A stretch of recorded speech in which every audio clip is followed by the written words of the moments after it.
I'm joined by House Speaker Scott Bedke and House Assistant Minority Leader Lauren Necochea. Thank you two for joining me today.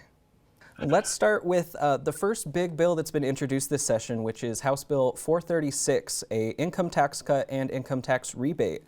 Speaker Bedke, can you walk me through this proposal from your party? Yes, this is a pretty simple bill. It's patterned after the bill that we did last year. What it does two things. Number one, it lowers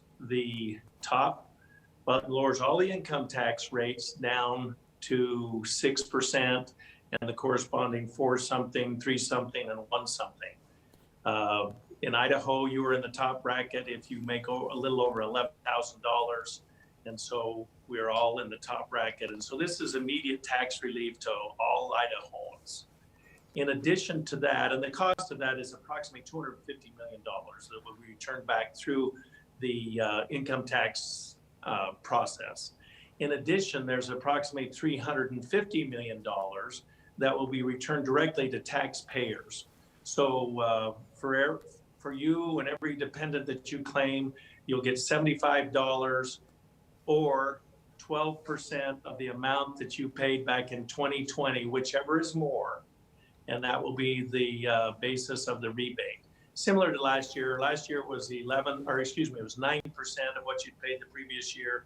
This year we have more money, and therefore we need to give more back to Idaho's taxpayers, and so it's 12% of whatever you paid the previous year as a direct rebate.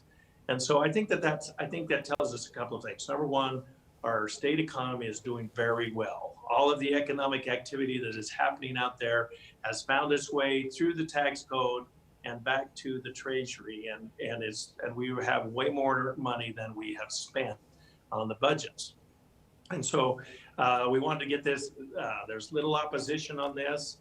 And we wanted to get it moving early in the session. Sometimes these tax bills become a point of contention at the end of the session. We don't want this.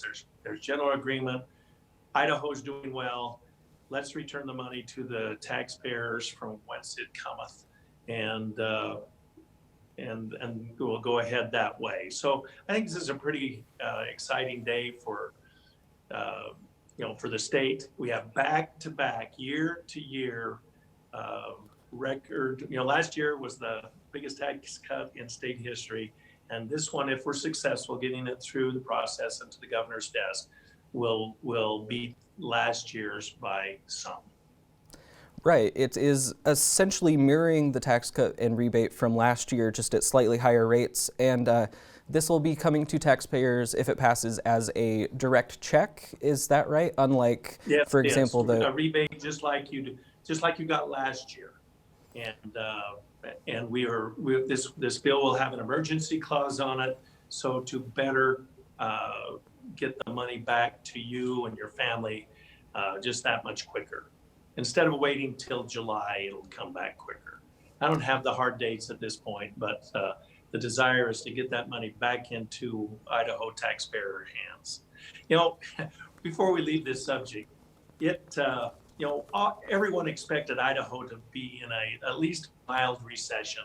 If we'd had this conversation 2 years ago ahead of the pandemic, we would have predicted a mild recession and nothing like these types of revenues coming back into the state.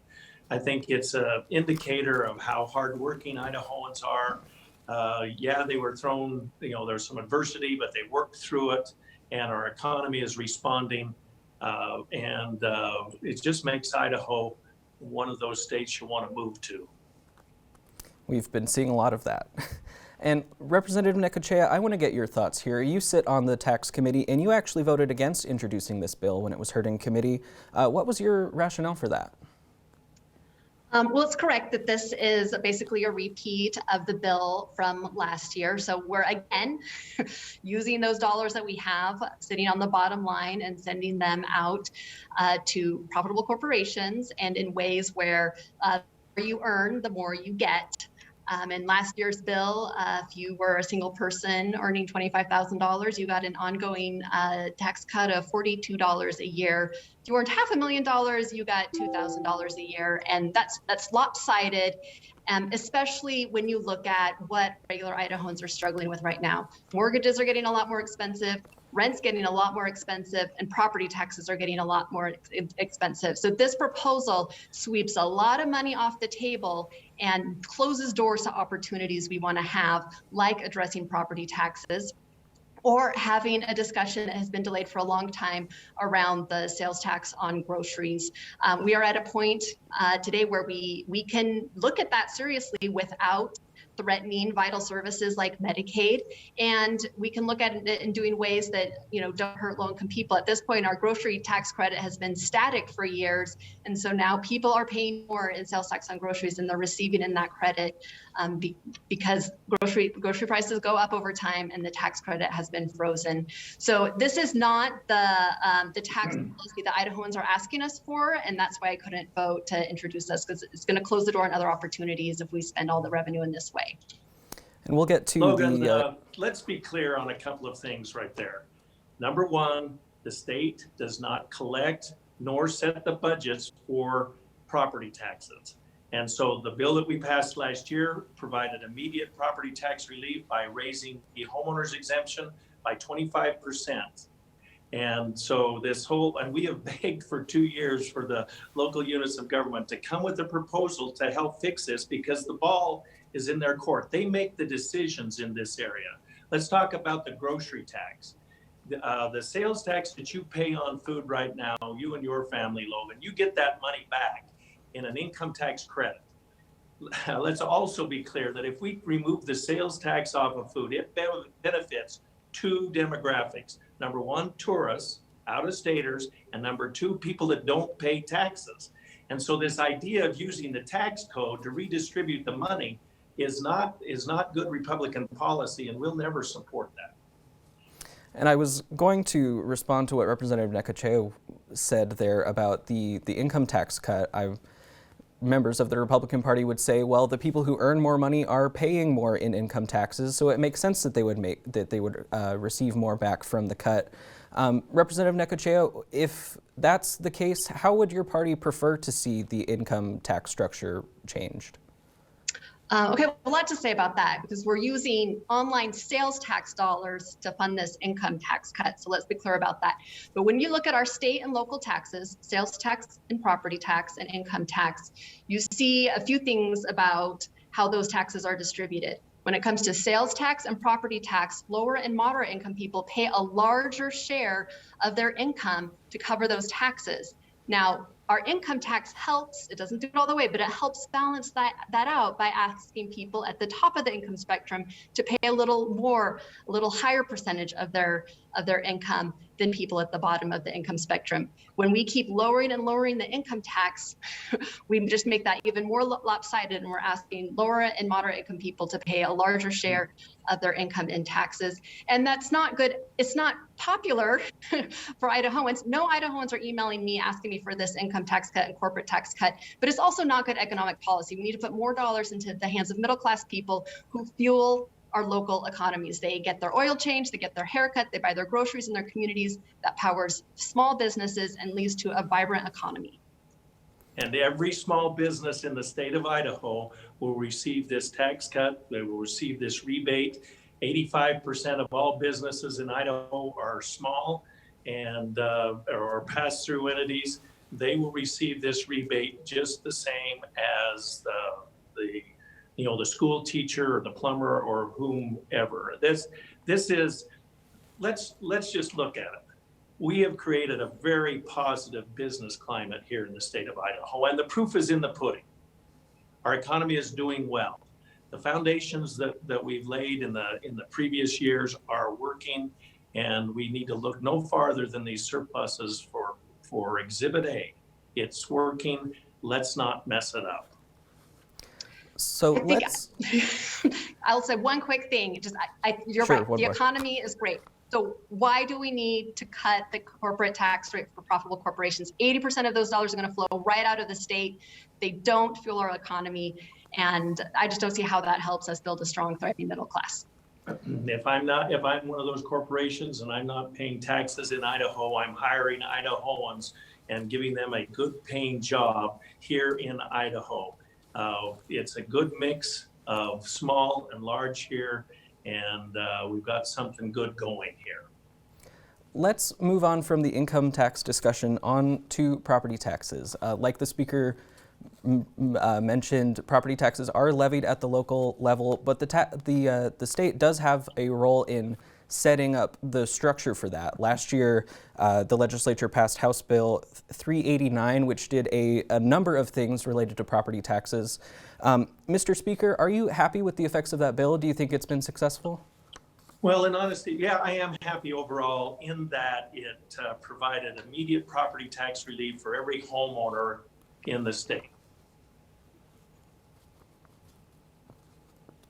Out in the weeds with regards to how urban renewal districts work, and frankly, that affected an urban renewal district back in my district, and we need to see that is corrected. But again, we have got a system that arguably, growth doesn't necessarily pay for growth when you have a situation like we do where all of the property is appreciating as quickly as it does. Now, you and I mean, we're probably okay with, and we'll grumble, but cost of living type increases in our property taxes. We understand that. But if we're getting year over year over year of double-digit increases, so that over the last 5 years, what we're paying is double, then we got a little problem with that, because we've been here, we're established here. We are not the growth portion of the equation here with it when it comes to property taxes. So keep in mind that every tax levy that you have received has been okay with a group of elected officials, that they're okay with these types of increases. Now, they've got services to provide and all like that, and I don't mean to diminish that, but this will only be solved when the locals and the state government officials come together to fix this. At this point, we're throwing things out like 389 last year. It was immediate tax. It shifted to taxes away from the homeowners, but we can do better. No one is saying we have a perfect system nor what we've done is perfect. We can do better. This is just going to this is going to boil down to us sitting down and working together for a common goal, and we have yet to do that. We took some very positive steps in that direction last year, but we didn't get it across the finish line. And I'd really like to see that happen this year.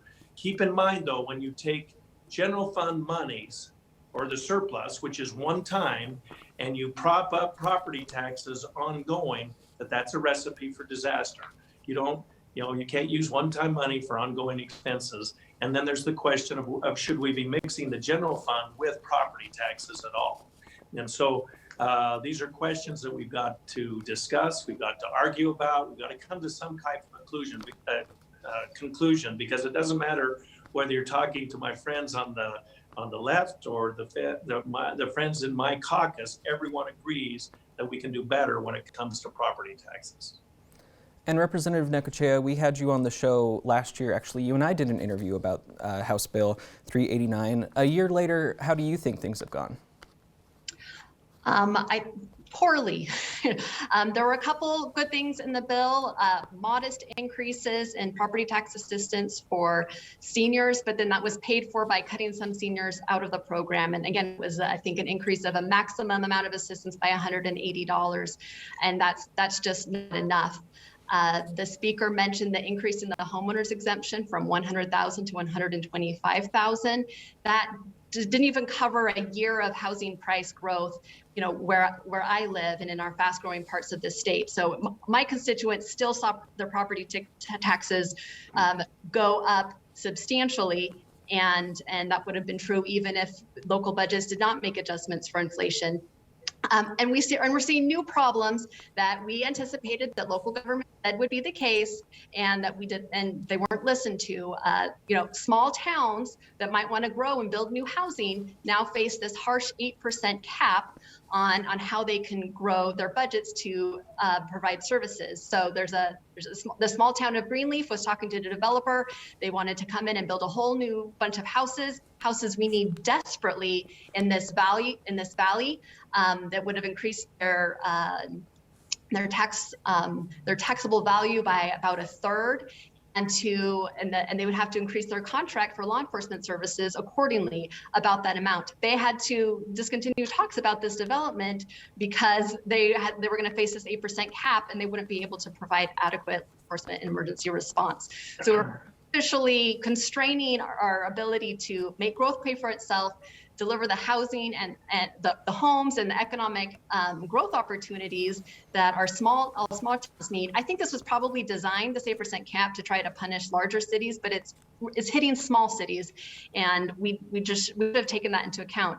And the other thing I'll mention is that if the Republicans had not in 2016 capped the homeowners exemption, it used to go up with housing prices. They capped it at $100,000.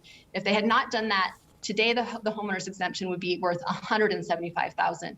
This last bill only let it go up to $125,000. As the speaker mentioned, that's a 25% increase. Meanwhile, that same bill increased, the property tax exemption for business equipment by, I think, more than doubling it. So this is a question of our priorities. The tax shift onto homeowners is a boon for commercial property owners. They're seeing in many places they're paying less and less in property taxes every year, and we just need to get to a stable balance that's predictable. And we can't keep shifting the load onto homeowners. And Mr. Speaker, let's look at the hard numbers, Logan. Yes. Statewide, the property taxes went down across the state. They only rose by 3 or 4% last year. So local governments have heard the cry from their constituents. They prudently plugged in some of this federal money into their budgets, and they have leveled off the rate of growth. And so that's all to the good. I think everybody is operating in good faith here and wants to solve the problem. I don't think that this is about creating big groups of winners or losers. But what we have is a system that we've had for decades that is ill-equipped to respond when we have this type of appreciation in home values. And there has been an interim committee that's working on these issues. Mr. Speaker, have you heard from your caucus any rumblings of what sort of property tax bills we could expect to see this session? Well, I think that there'll be the usual. I think that there will be a push, and I imagine it will be at least somewhat successful to raise the homeowners exemption. Keep in mind, when you have that indexed, we took it off the index during the Great Recession, when everything was going down, and that drove the homeowners exemption down as well. And then we put it on, and then we've just been raising it as needed, I guess. And I think it's needed. I mean, the point that Representative Necochea made about 125 against 175, I mean, that's not lost on anyone. We all own homes, and none of us like to pay property taxes. So I think that that's an idea that is kicking around. I think that let's take that example of the big development in Greenleaf.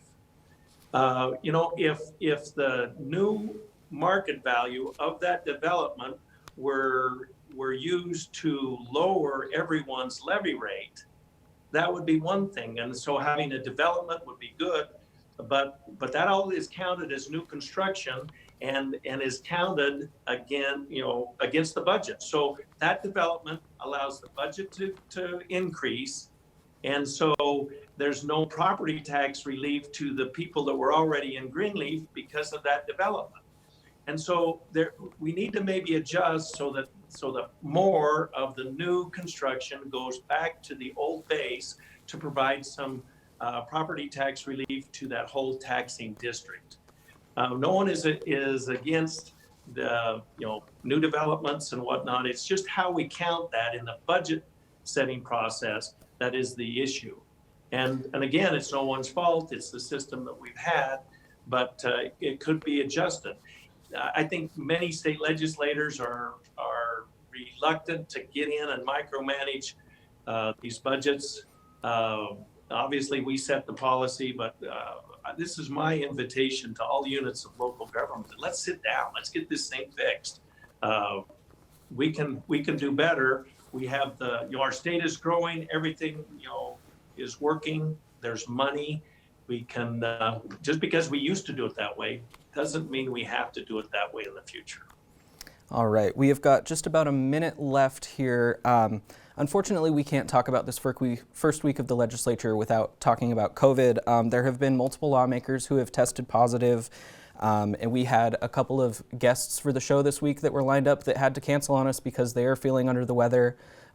Representative Necochea, I want to start with you. Do you have concerns about the possibility of a larger outbreak at the Capitol this session? I do. I just want to make one point on that last issue. It is because the legislature micromanaged local decisions that a new development like the Greenleaf can't move forward, and it would lower property taxes for everyone who's living there, just as the speaker says, but we put this artificial cap in there. I am concerned about safety around this building. I can't recommend anyone coming down here, certainly right now. And that's why it's so important that we have remote testimony available. We put public dollars into providing this technology and getting it set up last year. So there's no reason for any committee to not be allowing Idahoans to participate, not only so that they can stay healthy, but people from Coeur d'Alene and Pocatello and all across the state should have the ability to participate in this civic process. And they can't always take off work and drive down to Boise to do that. So I hope that our committee chairs will make that change. The direction from the Speaker of the House to the committee chairs is to accommodate people from out of the building as best they can. And this idea that we are not allowing remote testimony, I don't know where that came from. I have a good idea, but it is not accurate. We have, as the good representative said, we have all of this technology, we've invested in it, and we're going to use it. And we've got our chairs and vice chairs and the committee members trained so that they can do that. So let's put that one to bed with this statement. We will be allowing remote testimony. Now, there are certain days where it's the mundane, and whether that's turned on that day or not. I mean, there was nothing to be learned in any of the committees today, for example. And so we will use that, and we always have, as best we've had. I mean, there are certain rooms 3 years ago that we could do it in. There were more last year, and I think we can do it in every room this year. And I think we will definitely put it to use. And one final question for the speaker. What are the chances of this session seeing a multi-week recess in the middle of the session like we did last year? Well, you're asking me to speculate, and I won't do that. Having said that, if we, I can't predict the future. Obviously, Idahoans have been able to power through the pandemic as evidenced by our economic activity. That's not that they disregarded their situation around them, but they made accommodations to get through. And I believe that that's what Idahoans expect their legislature to do. And we're not going to take, a lot of risks here, but I'm charging everyone with their own safety to take precautions for themselves. And this new variant seems to be very contagious. And you know, and I know people that have taken every precaution by the old definition of the word every precaution, and yet they're catching it. And thank heavens it's not as serious. All right, we are unfortunately going to have to leave it there. Assistant Minority Leader Lauren Necochea, House Speaker Scott Bedke, thank you so much for joining me today. Thank you, Lauren. See ya.